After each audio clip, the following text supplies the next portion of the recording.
Bonjour à tous.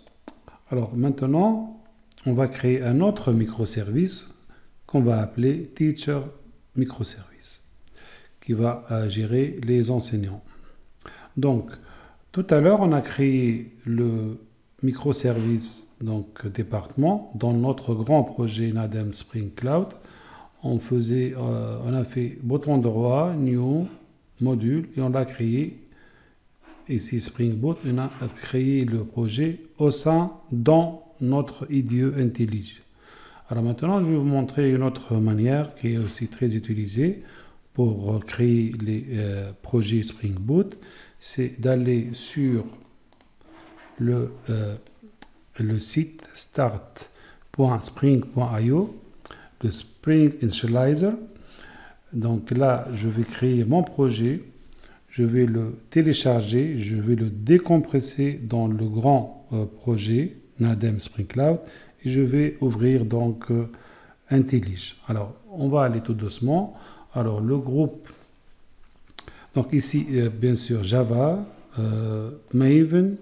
Je choisis la dernière version, aujourd'hui, en février 2025, c'est la 3.4.2. Je vous conseille de ne pas choisir les snapshots ni les 1.1. On choisit des versions stables. Donc 3.4.2. Alors le groupe, je vais mettre comme .NADEM, comme groupe. Alors l'artefact, je vais appeler, donc je peux l'appeler Teacher Microservice ou bien je vais faire simple, je vais l'appeler tout simplement Teacher. Ici une description, project for Spring Boot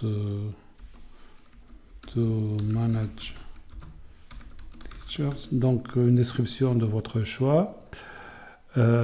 Ici, ça c'est le package name de mon projet. Le packaging, ça va être du jar et la version 21 de Java. Voilà. Alors maintenant, je vais passer aux dépendances. Je vais prendre les mêmes dépendances que notre projet department. Je vais prendre ces 8 dépendances là. Alors, add dependencies. Alors, je commence par web, Spring Web. Je vais utiliser JPA, Spring Data JPA. Je vais utiliser la base in-memory H2. Je vais aussi utiliser DevTools, Lombok. Alors, quoi d'autre? Je vais aussi utiliser Eureka Client. Et dans un premier temps, je vais le désactiver. Le config client et actuator. Alors 1, 2, 3, 4, 5, 6, 7, 8. C'est bon. Alors une fois on a terminé, je fais generate. Donc ici il va me générer un fichier zip, teacher.zip. Je vais le télécharger et je vais le décompresser dans le dossier de mon projet. Dans ce dossier-là, le grand dossier là, je vais le mettre dedans et je vais le décompresser, et je reviens. Donc je quitte pour l'instant IntelliJ. Voilà, donc j'accède au dossier de mon grand projet. Je vais coller mon fichier, je vais le extraire ici, je vais le décompresser, c'est bon. Je peux supprimer maintenant le fichier zip, il est là. Donc maintenant, je vais aller sur mon projet, là je vais l'ouvrir avec IntelliJ.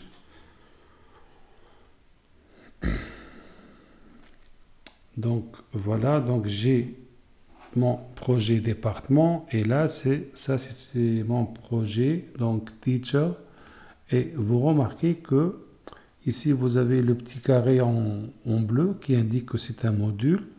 Et là, ce n'est pas un module. Il l'a pas reconnu en tant que module. Donc, pour faire cela, donc je dois aller ici sur Maven. Et je vais lui dire que je vais aller sur mon dossier. Mon dossier, il est là. Donc, voilà, démo.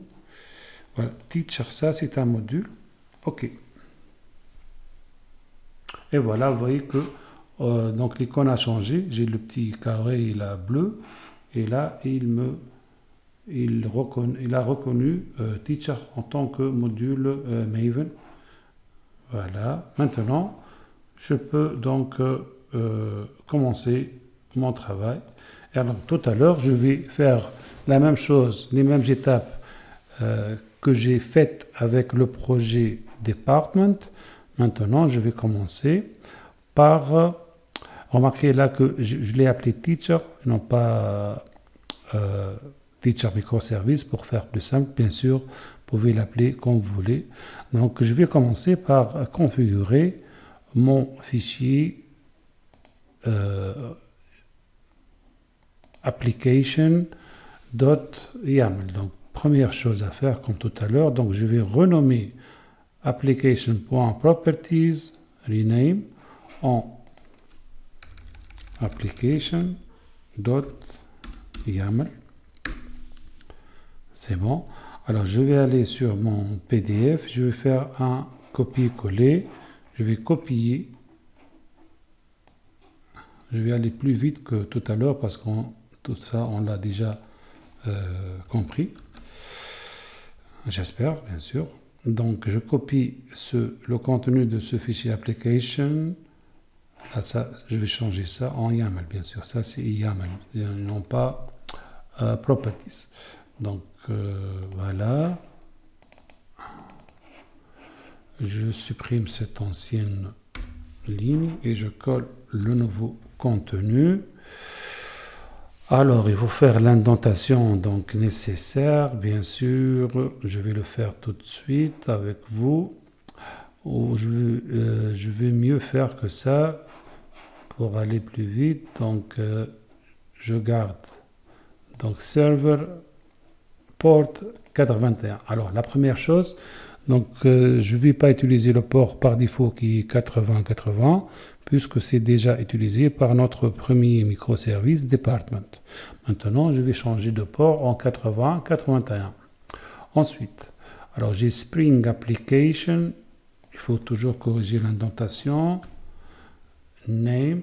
Donc pour faire du copier-coller, soit je vais faire le copier-coller à partir de l'ancien donc projet, c'est là ce projet donc à partir du projet département. Sinon, vous pouvez faire du copier-coller à partir de mon repo GitHub.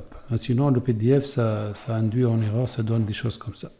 Donc tout ça, donc je ne vais pas le prendre comme ça. Alors, ici, donc Spring Application Name Teacher, ça veut dire le nom de l'application, ça va être ça, Teacher. Alors pour le reste, je vais faire un petit copier-coller comme ça à partir de département.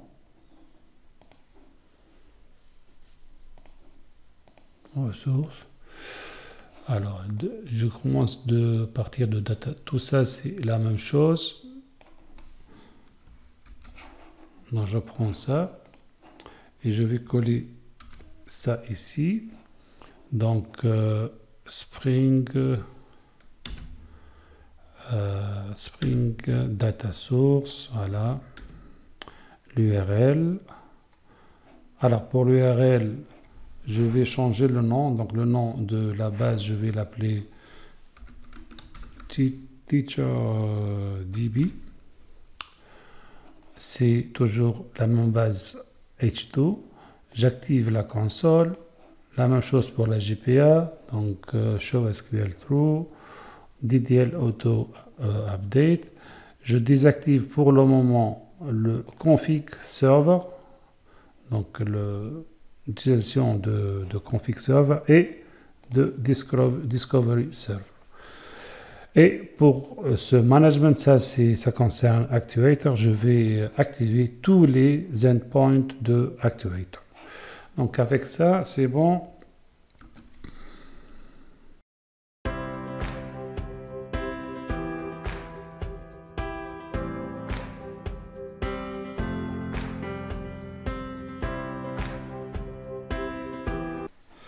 Alors, une fois on a configuré notre fichier application.yaml, maintenant on va créer l'entité teacher et on va créer aussi son interface repository. Donc, je vais aller sur mon projet teacher, src, donc ici sur le package principal là, donc new Java class. Donc, je vais placer l'entité dans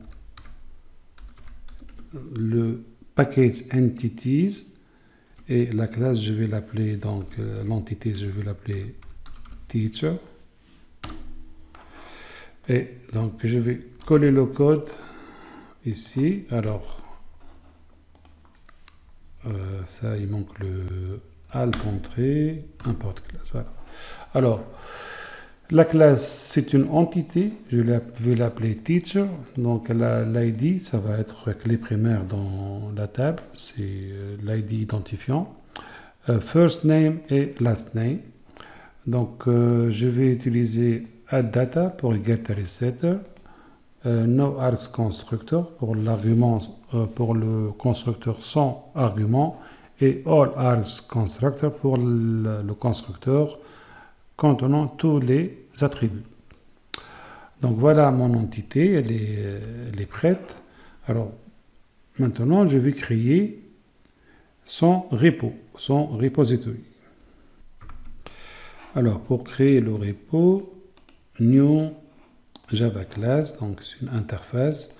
Donc je vais la placer dans le package repo.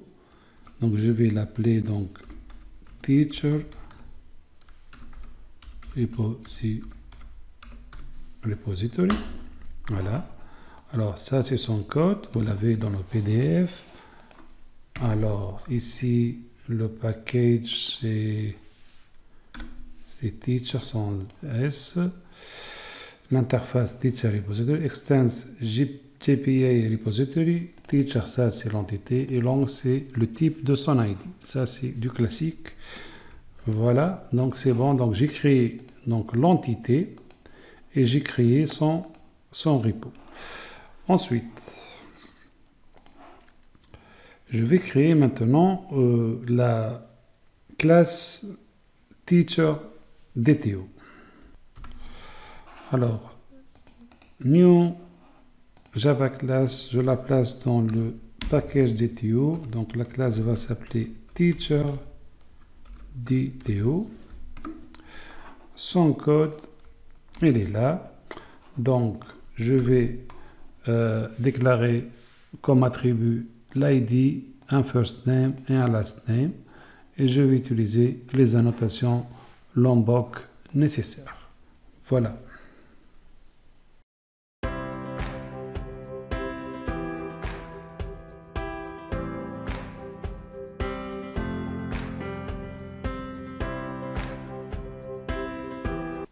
Alors maintenant, on va créer la couche service. Donc dans la couche service, on va créer l'interface et par la suite, je vais créer son implémentation. Donc je vais aller sur mon package principal, là, New. Je vais commencer par l'interface. Donc ici, interface. Donc le package va s'appeler service. Donc l'interface, je vais l'appeler teacher service. Je colle son code. C'est très simple. C'est une interface qui s'appelle Teacher Service. Donc, elle contient une seule méthode qui est getTeacherById. Elle reçoit comme paramètre l'ID d'un teacher, d'un enseignant, et elle va retourner un objet de type TeacherDTO. Ensuite, je vais créer l'implémentation de cette interface, toujours dans le même package. Donc ici new class, donc ça va s'appeler donc teacher service IMPL. Alors, son code, je vais le coller. Alors, ici, en fait, ça, je vais modifier. Donc, il n'y a pas de S dans le nom de package. Alors, la classe s'appelle donc Teacher Service IMPL, Implements Teacher Service. Donc, nous avons une seule méthode que je vais définir ici. Alors, cette méthode a besoin d'une variable de type Teacher Repository. Donc, j'ai déclaré cette variable comme attribut et j'ai déclaré AllArgs Constructor pour faire l'injection des dépendances. Donc, il va m'injecter un objet dans Teacher Repository. J'en aurai besoin pour appeler la méthode FindById. Alors, ici, donc, ma méthode reçoit donc l'ID du teacher. Donc, je déclare ici une variable teacher, une entité. J'appelle la méthode FindById qui nous retourne donc un teacher. Vous voyez ici, c'est un... Alors, normalement, il faut faire les choses avec isPresent, donc pour tester si ce teacher-là existe ou pas. Donc, il faut faire ça avec optional et isPresent. Donc, je ne vais pas le faire pour l'instant. Donc, je vais laisser ça comme ça. Donc, je suppose que le teacher existe. Je vais le mettre dans cette variable et je vais faire le mapping. Je vais créer un objet de type teacher.dto auquel je vais passer l'ID, le first name et le last name de mon teacher. Et donc, je retourne le tout. Voilà. Donc, ça, c'est ma méthode. Donc, getTeacherById qui est prête.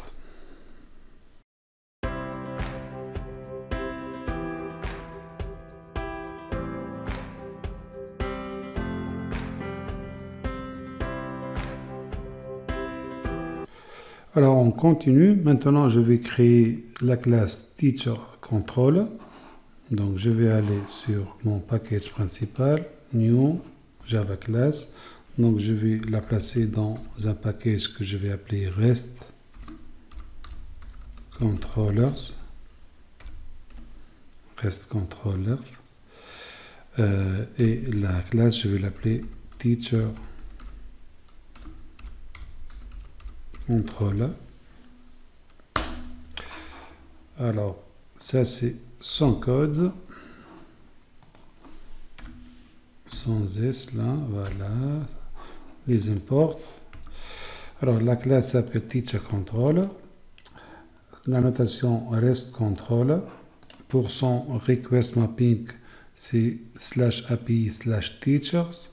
J'utilise AllArgs Constructor avec une déclaration de la variable teacher service. Ça, c'est pour l'injection de dépendance, pour injecter une bin dans teachers service.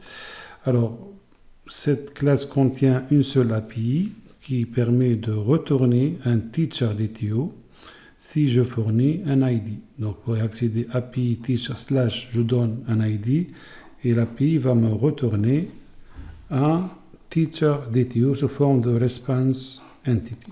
Donc là, je vais mettre en forme un peu mon paramètre.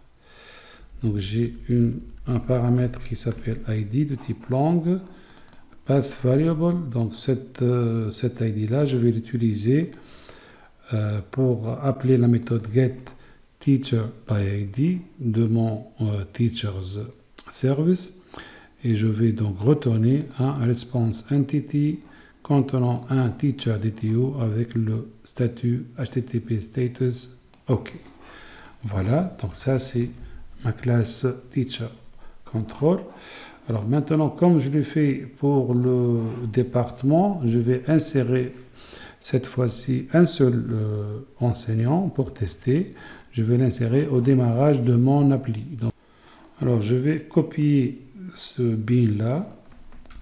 Je vais sur mon teacher application là et je vais le coller. Donc, je fais Alt, Entrée, je fais les imports nécessaires.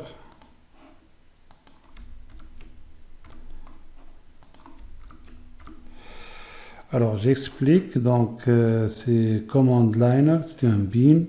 Donc, on va injecter ici une variable teacher repository que je vais utiliser pour faire un save. Donc, je vais enregistrer un teacher. Et le teacher, je vais le créer avec le builder, puisque au niveau de ma classe, mon entité teacher, donc j'ai utilisé @builder. Donc, j'ai créé l'objet, son first name c'est Nadem, son last name Belaj, et je lance un build, et le résultat de ce build-là, il va être savé, enregistré dans ma base H2. Voilà, donc avec ça, normalement j'ai tout fait. Maintenant, je peux tester, oui ou non. Donc, je vais aller démarrer donc mon appli teacher. Donc, je run teacher.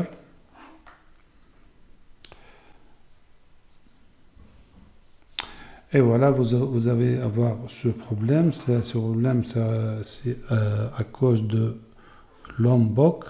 Donc, pour résoudre ce problème, il faut aller sur, donc ici, sur Settings, Build Execution Deployment, Compiler, Annotation Processor. Et il faut pour Teacher, là, donc, Enable Annotation Processing pour Teacher, Obtain Processors from Project Class Path. Apply, OK. Et j'essaie encore une fois. C'est normalement cette fois-ci ça doit aller.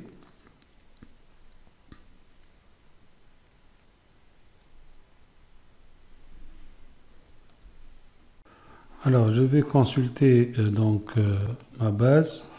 Donc vous tapez localhost 8081, ça c'est le port dans mon projet Teacher. h2-console, et pour le JDBC URL, vous allez sur ressources, application.yaml, vous prenez cette URL là, copier, je la colle ici, test, ok, connect. Voilà, il a créé donc la table teacher, run, et j'ai bien donc mon teacher qui a été inséré au démarrage. Alors maintenant, je vais tester mon API. Alors mon API, elle est dans le REST control, API teacher / je donne l'ID de l'enseignant. L'ID de l'enseignant, c'est 1 ici, Nadem Belaj. Donc je lance Postman. Alors je lance celle-là par exemple, j'ai dans l'historique, donc ici, localhost 8081, API teacher, et je donne le code qui est 1, et je lance send, et voilà, ça marche. Donc il me ramène l'enseignant à partir de ma base H2. Alors, ce que j'ai fait dans ce chapitre, donc j'ai créé deux projets, deux microservices. Alors, le premier microservice, je l'ai appelé donc Department, et le deuxième c'est Teacher, et ils n'ont aucune relation entre eux. Donc maintenant, dans le chapitre suivant, je vais essayer donc de faire communiquer, donc de vous montrer comment deux microservices peuvent communiquer entre eux. Alors qu'est-ce que je vais faire? Je vais tout simplement aller sur Teacher, donc dans l'entité, ici dans l'entité Teacher, et je vais ajouter ici un code de département. Donc, et les informations sur le département d'un enseignant vont être ramenées à partir de l'autre microservice, du microservice département. Donc, je vais vous montrer comment on peut faire communiquer les microservices. À tout à l'heure.